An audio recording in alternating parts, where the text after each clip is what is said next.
Hello, everyone. Welcome to the ninth episode of the AI Healthcare Podcast. I'm your host, Dylan Reed, and today we are joined with my friend, Johannes Boshkow, who is a business development director for Don Health. Thank you for being here, Johannes. Thanks so much for having me.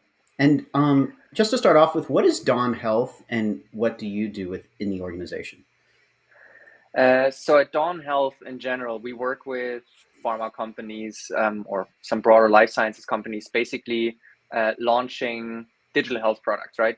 Very tailor-made digital health products that I'm going to say fulfill a business need for the client, as well as some desirability goals and some feasibility that basically makes the technology as appealing and as centered on physician workflows, patient needs, and so on and so forth. We do this with sort of a full set of services. So we go from very early design and exploration, so basically from the initial idea, going through human-centered design, about viability, about desirability and feasibility, to come up with prototypes, rapidly test them, and then get into development as quickly as we can so that we can actually launch these solutions into the real world, because we started realizing that that is something that is fairly important. So our designers and our tech teams work very closely together right from the start, which basically enables us to move very fast, right? We then also obviously take over these products, which typically tend to become regulated in that space, into operations, maintenance, and so on and so forth. Also as legal manufacturers, which means, again, we're the sort of full life cycle service provider in that aspect. Great. And so it's kind of a customizable solution for each client.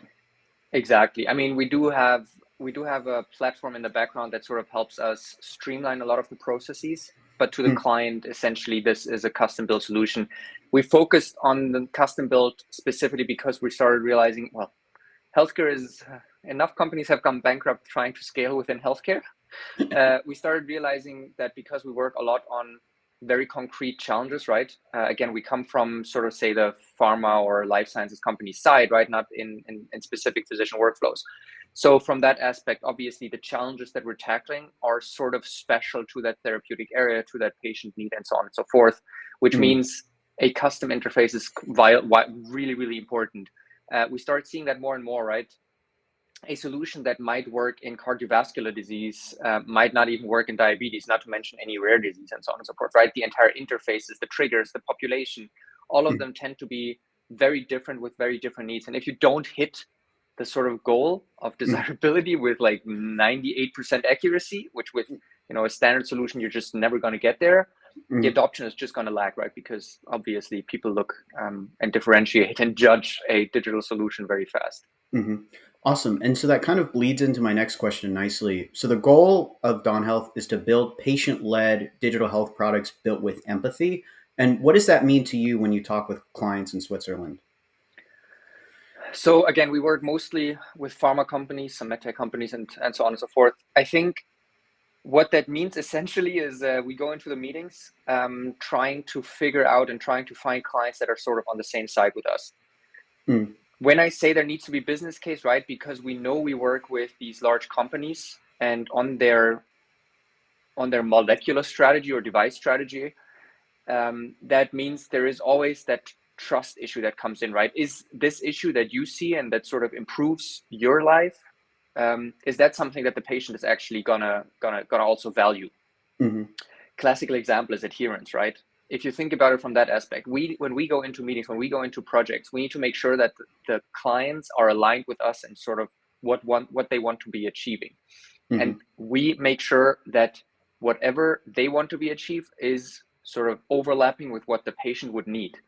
So specific case of adherence, you would say, look, if the pharma company wants to sell more drugs because patients are not adherent to them, which is actually a very, very common problem, right? Then that's a good business case. But how you push that adherence is not by simply just telling patients, hey, take your medication, bombarding them with notifications or emails or what have you, right? Because that's ultimately not going to work. Some people that might work, but on the broad scale, it doesn't.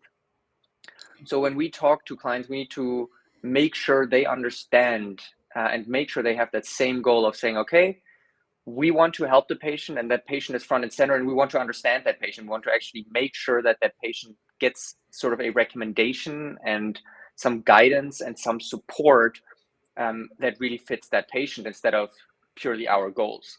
So I Mhm. will be very honest with you. There is a few conversations where we disengage because we say this is not aligned with what we do, and then there's we look for these partners that truly understand what it means to launch, a successful digital health product. So sometimes, kind of what you're saying, you have to negotiate with the potential client or the current client in some aspects. Negotiate every once in a while. I Hmm. think for us, it is important to find these people that are sort of the innovators rather than like a checkbox exercise. I think we're looking for also clients that have the business need, the infrastructure in place to make products successful. There is a lot, especially in our field, if you talk about companion solutions and some sort of disease support solutions, there's a lot of things out there. And a lot of times things are not fully aligned to either the patient need, the business objectives, and so on and so forth. So we need to have visionaries in our clients that sort of understand how to make that scale, how to communicate this properly, how to merge these different objectives. So it's actually less of a negotiation. It is more of a collaboration and finding out, like in sort of these intense working sessions, how do we find the common ground? How do we actually make that fit? And yeah, for us to really make sure we work with people that are user centric, because we Hmm. don't want to launch just another app. Actually, we strongly advocate against that. Hmm. Only if we can make it work in terms of all these criteria from the viability, desirability, feasibility, so the human-centered design again, only if we can make all of these work in the context of what the client will want to achieve, and we sort of have that visionary in front of us. If these checkboxes are met, only then will we engage in a product. Awesome. And that kind of goes in my next question again nicely. So Don Health has numerous case studies on its website, which range from diabetes to pulmonary hypertension. And how could these findings translate into improving health outcomes either in Switzerland, in Europe, or even globally? So we do work in different therapeutic areas. What we found is essentially the needs of the patients in those areas, right, are Hmm. relatively different, right? Depending if you have a chronic disease, depending on the severity, the symptom, like how many symptoms you have and how symptomatic it is.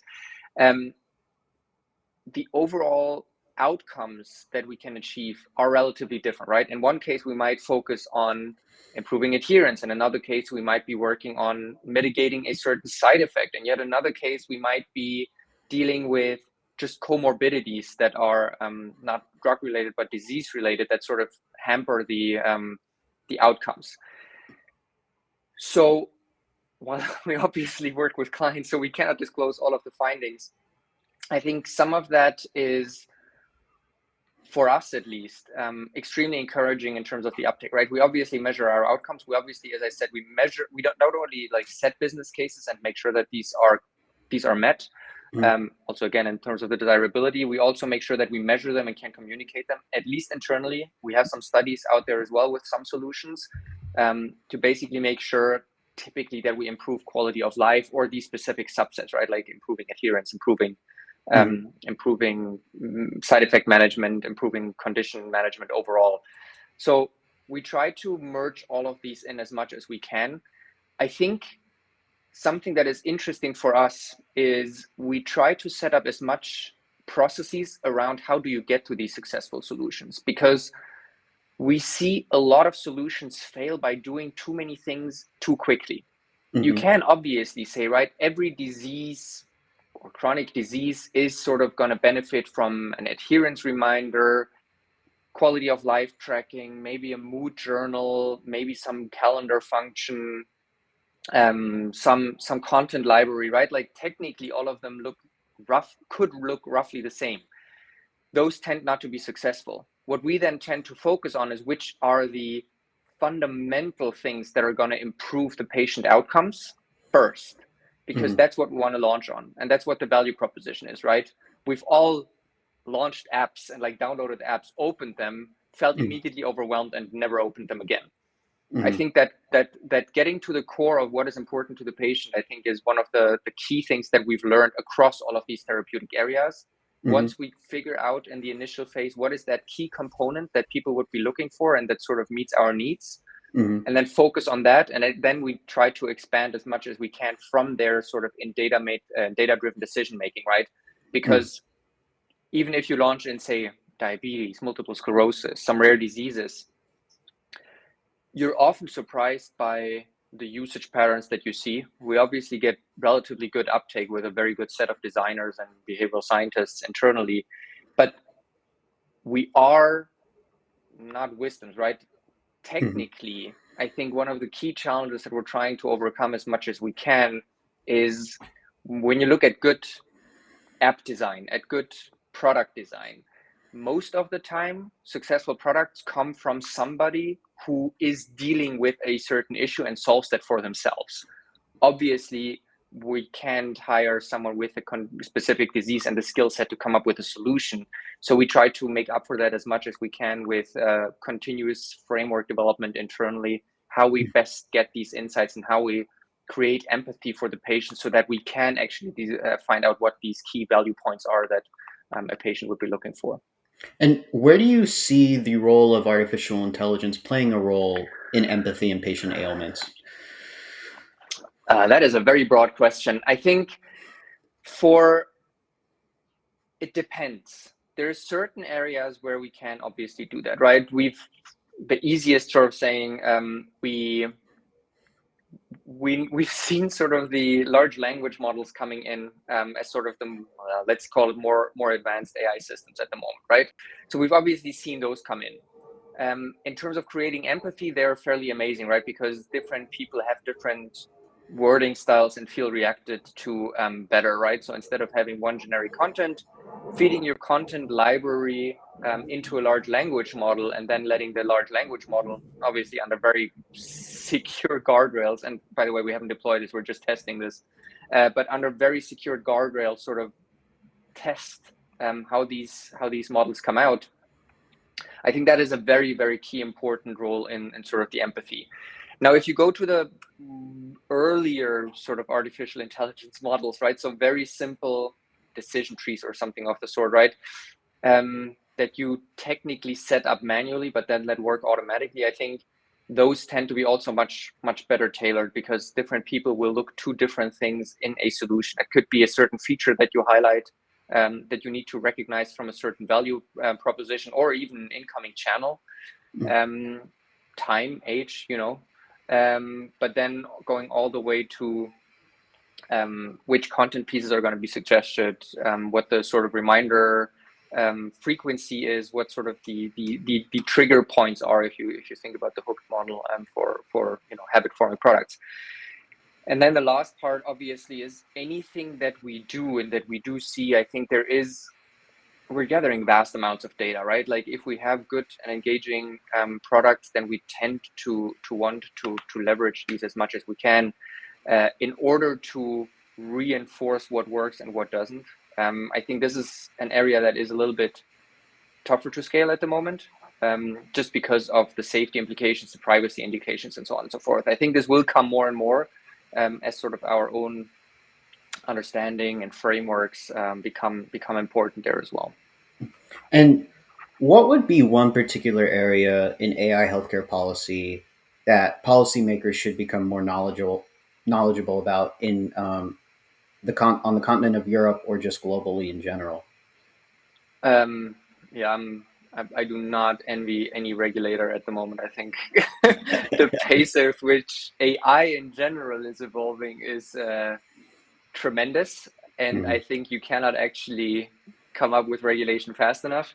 I think in healthcare specifically, there is obviously a huge risk at the moment, right? There is a huge risk in the fact that you basically, at the moment, the regulations don't come fast enough out as new technologies evolve. So the problem becomes you rely heavily on, let's face it, private companies self-regulating themselves, at least in the beginning, in terms of what safety means, right? We've seen this with the launch of ChatGPT, with according to every regulation, is quite clearly a medical device and is never designated as such, right?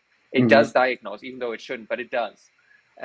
So all of these, obviously, while maybe not immediately dangerous on the surface, is technically something that we need to be aware of.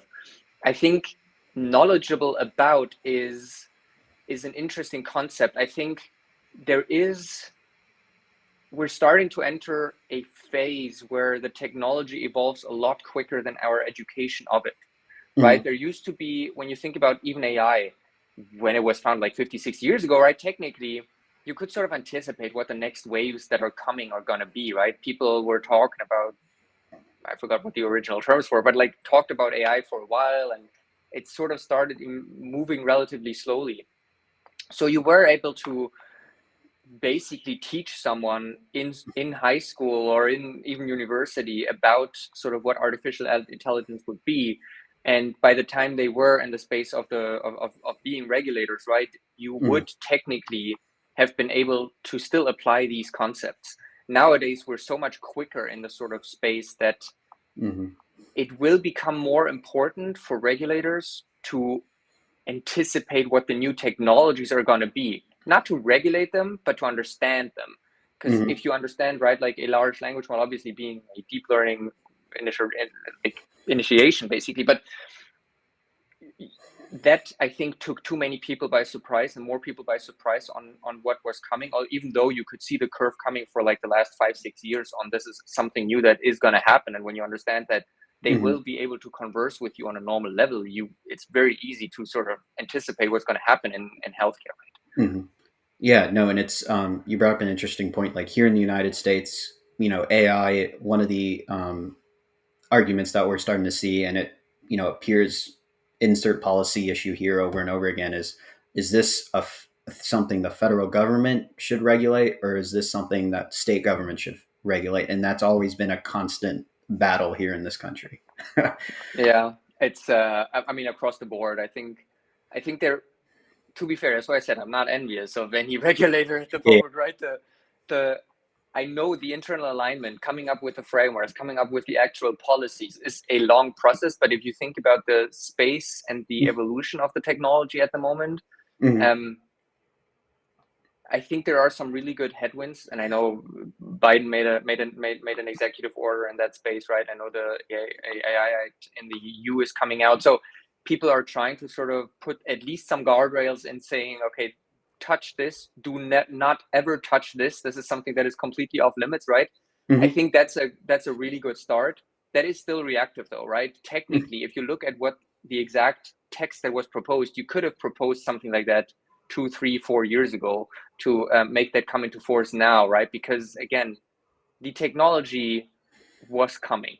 Mm-hmm. Um, I know you're trying not to break too many things. You're not trying to make yourself be non-competitive in an evolving field, but some of these areas, um, I think a lot of people, especially in healthcare, look to regulation and would actually be much happier with regulation being in place and knowing what you can and cannot do than Mm-hmm. trying to be reactive, right? Think about Mm-hmm. it from even from early investors, from startups. If you're a startup and you're starting to look into the AI healthcare space, right?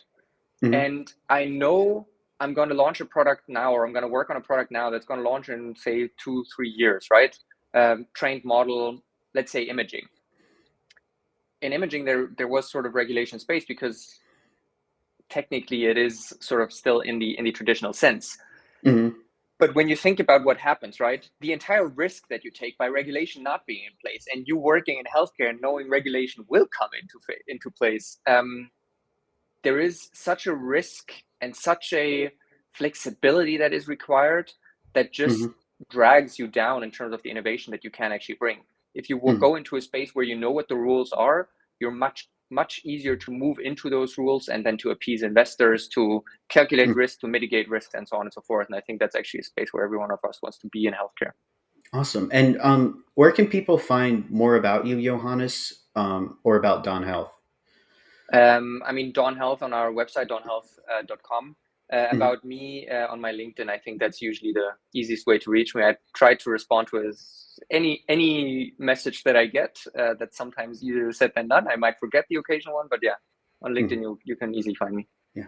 Thank you again. And do not forget to hit the like button and subscribe to my channel. Podcast episodes are available on Spotify and Apple Podcasts. And do not forget to check out my newsletter, the AI Healthcare Report on LinkedIn. This is Dylan Reed signing off. Auf Wiederhören, Johannes. Thank you so much, Dylan. Bye.